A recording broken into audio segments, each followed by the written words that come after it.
ಮಲ್ಪೆಯಲ್ಲಿ ಮೀನುಗಾರಿಕೆ ಆರಂಭವಾಗಿದೆ. ಆದರೆ ಮೀನುಗಾರರ ನಡುವೆಯೇ ಆಂತರಿಕ ಕಚ್ಚಾಟ ಕಾರಣವಾಗಿದೆ. ಅಸಾಂಪ್ರದಾಯಿಕ ರೀತಿಯಲ್ಲಿ ಮೀನು ದೋಚುವ ಬುಲ್ ಟ್ರಾಲ್ ಫಿಶಿಂಗ್ ಹಾಗೂ ಲೈಟ್ ಫಿಶಿಂಗ್ ವಿರುದ್ಧ ಮೂಲ ಕಸುಬಿನವರು ಸಮರ ಸಾರಿದ್ದಾರೆ.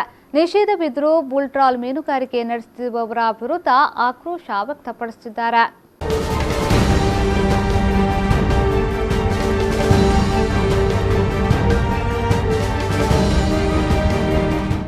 ಕಡಲಿನಲ್ಲಿ ಬೇಕಾಬಿಟ್ಟಿ ಮೀನು ಹಿಡಿಯುತ್ತೇನೆ ಅಂದ್ರೆ ಅದು ಸಾಧ್ಯವಿಲ್ಲ. ಯಾಕಂದ್ರೆ ಅದಕ್ಕೂ ನಿಯಮಾವಳಿಗಳಿವೆ.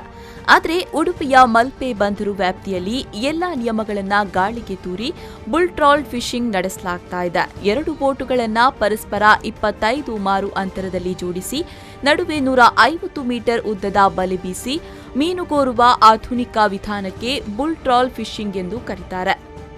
ಈ ಅವೈಜ್ಞಾನಿಕ ತಂತ್ರಜ್ಞಾನ ಬಳಸಿ ಮೀನುಗಾರಿಕೆ ನಡೆಸಬಾರದು ಅಂತ ಕೇಂದ್ರ ಮತ್ತು ರಾಜ್ಯ ಸರ್ಕಾರಗಳು ಆದೇಶ ಮಾಡಿ 4 ವರ್ಷ ಕಳೆದಿದೆ. ಸಮುದ್ರದಿಂದ 12 ನಾಟಿಕಲ್ ಮೈಲ್ ದೂರದಲ್ಲಿ ಟ್ರಾಲ್ ಬೋಟ್ಗಳ ಮೂಲಕ ಮೀನುಗಾರಿಕೆ ನಡೆಸಿದ್ರೆ ಮೀನಿನ ಸಂತತಿಗೆ ಅಪಾಯವಿದೆ ಎಂದು ತಜ್ಞರು ಹೇಳ್ತಾರೆ. ಹಾಗಾಗಿ ಸರ್ಕಾರದ ಆದೇಶ ಜಾರಿ ಮಾಡಲು ಸಾಂಪ್ರದಾಯಿಕ ಮೀನುಗಾರರು ಒತ್ತಾಯಿಸ್ತಾ ಇದ್ದಾರೆ. ಎಲ್ಲೇ ಬೋಟ್ ಈತ ಮಟ್ಟ ತೊಂದರೆ ಗೊತ್ತಿದ್ದಿ ಅಪಗನೆ ಎಲ್ಲೇ ಮಟ್ಟ ಎಲ್ಲೇ ಬೋಟದಲ್ಲಿ ಈತ ತೊಂದರೆ ಆಗ್ಲಿಕ್ಕೆ ಅಪಗನೆ ಸಮ ಮೀನುಗಾರಿಕೆ ಮಾಡ್ತೀನಿ 5 ವರ್ಷದ ಇಂಚಿನ ಮೀನುಗಾರಿಕೆ ಒಂದೇ ಮೀನುಗಾರಿಕೆ ಮಾಡ್ತಾ ಇದು ಮಟ್ಟ ಈ ಸಮಸ್ಯೆ ಬಂದಾಡು ಬೈಜಿ ದೇಗೊಂಡ ನಮ್ಮ ಬಂದಾರದೊಳಗಡೆ ಏನೋ ಸಮಸ್ಯೆ ಉಂಡ.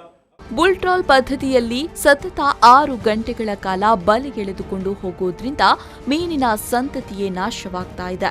ಅನಗತ್ಯ ಮೀನುಗಳು ಕೂಡ ಬಲೆ ಸೇರುತ್ತೆ. ಗಾಯದ ಮೇಲೆ ಬರೆಗೆಳೆದಂತೆ ಲೈಟ್ ಫಿಶಿಂಗ್ ಕೂಡ ಸಾಂಪ್ರದಾಯಿಕ ಮೀನುಗಾರಿಕೆಯನ್ನ ಬಾಧಿಸ್ತಾ ಇದೆ.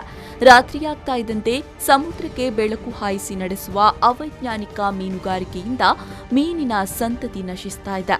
ಕರಾವಳಿ ಕಾವಲು ಪಡೆಯ ಕಣ್ಣಳತೆಯಲ್ಲೇ ಕಾನೂನು ಬಾಹಿರ ಕೃತ್ಯ ನಡೀತಾ ಇದ್ರೂ ಕಡಿವಾಣ ಹಾಕುವವರೇ ಇಲ್ಲದಂತಾಗಿದೆ. ಸಾಂಪ್ರದಾಯಿಕ ಕಸುಬುಗಳಾದ ರಾಣಿಬಲೆ, ಗಿಲ್ನೆಟ್, ಕೈರಂಪಣಿ, ಪಟ್ಟೆಬಲೆ, ಕಂತುಬಲೆ ಇತ್ಯಾದಿ ಮೀನುಗಾರಿಕಾ ಪದ್ಧತಿಗೆ ಅಪಾಯದಲ್ಲಿದೆ.